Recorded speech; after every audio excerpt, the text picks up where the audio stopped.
Radii Devices use software to improve prosthetic limb design and increase the quality of life for people with amputation. Please welcome Josh to the stage.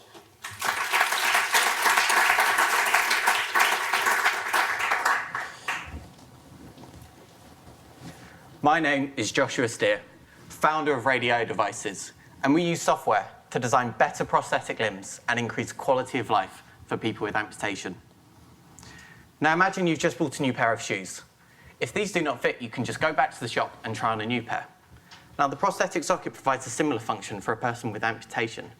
But unlike your foot, which is designed to be walked on, getting the soft tissues of the amputated lower limb to bear a load they were never designed for is a really complicated challenge.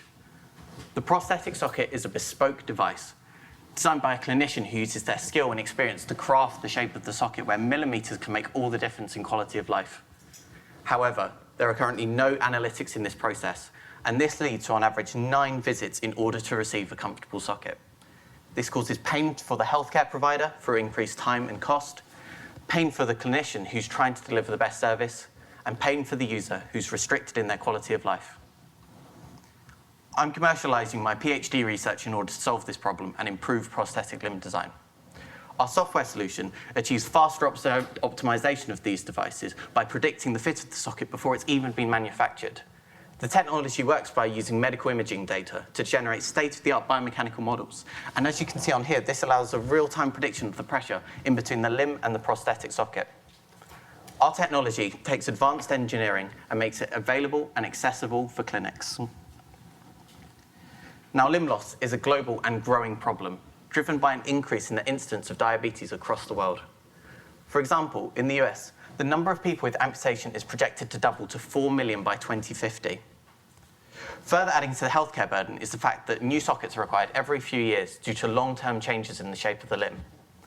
Now, in the UK, NHS clinics are managed by private providers based on block contracts, so the idea is they're trying to optimize efficiency within these practices. We're using a software-as-a-service model sold directly to these providers. Now, what this means is that we don't have to deal with the complexities of the NHS procurement system. And as software, we have a lower threshold for medical device regulation than many others in the industry. We have a unique product. There is nothing else on the market that can provide this prediction of fit before the socket has even been manufactured. And by combining the scalability of a SaaS model with our first mover advantage, we're confident about quickly capturing a large proportion of this market. If you want to know what can be achieved in prosthetics, Open Bionics recently closed their Series A round at a $15 million valuation, and their product isn't even available on the NHS yet.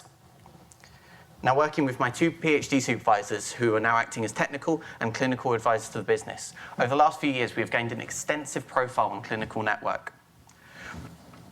We're now using this to perform our market research to validate the key components of our business model. Just recently, I was invited to present at the International Society of Prosthetics and Orthotics Socket Technology workshop. This is a whole-day event dedicated to the problem that we have the solution to. At this, 2 of the largest clinical service providers in the UK expressed an interest in working with us, and we've since followed up on this, and they're now supporting our bid for our clinical studies. As a medical technology company, spinning out from the university, we have government and institution-backed finance available to us.